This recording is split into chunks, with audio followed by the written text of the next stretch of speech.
As the Indian Air Force and Indian Army remain in a tense face-off with the Chinese PLA at the LAC border in Ladakh, External Affairs Minister Dr. S. Jaishankar has given arguably his biggest statement on the China problem.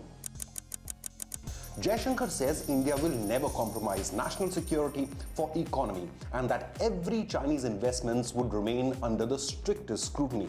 He declared, quote, "On the investments issue, it is common sense that investments from China would be scrutinized. I think the border and state of relations between India and China call for it," unquote. Elaborating further on how India has a special kind of China problem, Jaishankar explained, quote, "There is a general China problem. We are not the only country in the world which is having a debate about China. Go to Europe and ask them what is among their major economic or national security debates today.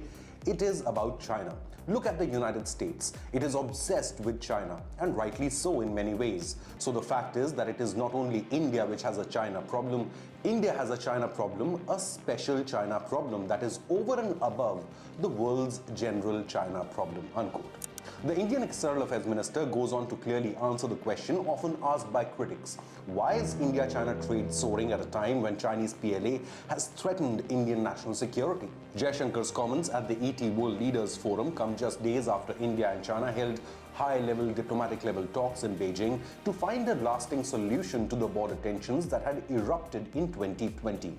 The 31st meeting of the Working Mechanism for Consultation and Coordination on India-China Border Affairs was held in Beijing on the 29th of August, and the Indian statement highlighted frank, constructive and forward-looking talks aimed to narrow down differences, adding, quote, "Restoration of peace and tranquility and respect for the LAC are essential basis for restoration of normalcy in bilateral relations," unquote.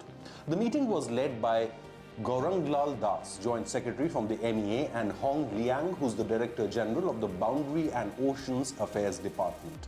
However, Jaishankar has hinted that while India seeks a permanent border solution with China, New Delhi cannot compromise national security for economic gains.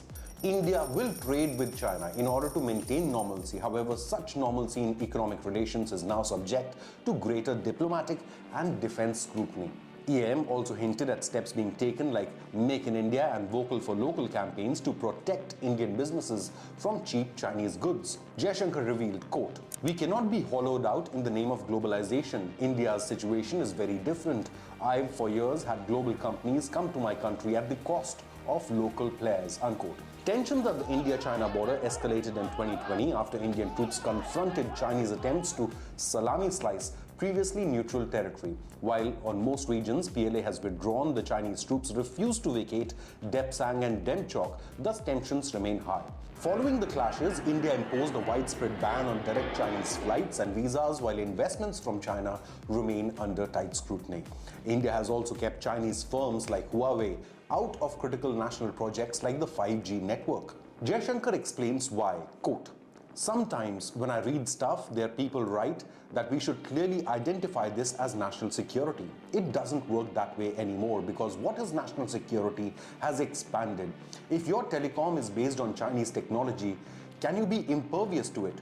In my view, at a certain level, with certain countries in certain situations, the line between economics and security is a very thin line," unquote. Jaishankar's comments come days after reports that India is set to relax restrictions on certain Chinese investments, hinting at a thaw in relations. However, New Delhi is wise in choosing to be cautious. China's expansionist ambitions has not just created a problem along the India-Tibet border, but also in the South China Sea. PLA Navy, along with Chinese Coast Guard, often harass and threaten ships of their smaller neighbors, especially the Philippines and Taiwan. Other ASEAN nations remain wary of Chinese intentions, as tomorrow this could be the fate of countries like Vietnam and Malaysia. The United States and European Union also have major mistrust of Chinese ambitions which threaten the rules-based international order. Jaishankar explains, quote, "Europe does not have a border, America doesn't have a border with China, and yet they are doing that. The issue is not, do you have investments with China or not? It is not a yes or a no answer. It is what should be the appropriate level of scrutiny and how should you handle it," unquote. Twice this year, Jaishankar has met Chinese counterpart Wang Yi, first at the SCO summit in Astana. Remember, Indian Prime Minister Modi had snubbed the China-led SCO, but will be attending the BRICS summit to be held in Kazan, Russia next month, where Modi-Putin talks are also likely to feature the China question, apart from the war in Ukraine. Jaishankar also met Yi at the ASEAN meet in Laos before the Quad foreign ministers meeting in Japan. So why does the world have a China problem? Indian External Affairs Minister believes it is a collective failure of global leadership to have overlooked past Chinese aggression. What is he hinting at? Is it CCP's military invasion and occupation of Tibet, for example? Jaishankar explains, quote, "Decades ago, the world decided to overlook problems in China. Now everyone has a problem. India has a special China problem over and above the world's China problem. The sensible thing to do is to take precautions which a country like India should be taking." Despite these precautions, India-China bilateral trade is near record levels, while India-China trade deficit remains a huge concern. So the big question remains, how can India find a lasting solution to the China problem? Leave a comment with your opinion, hit the like button, and remember to subscribe to Inconnect News.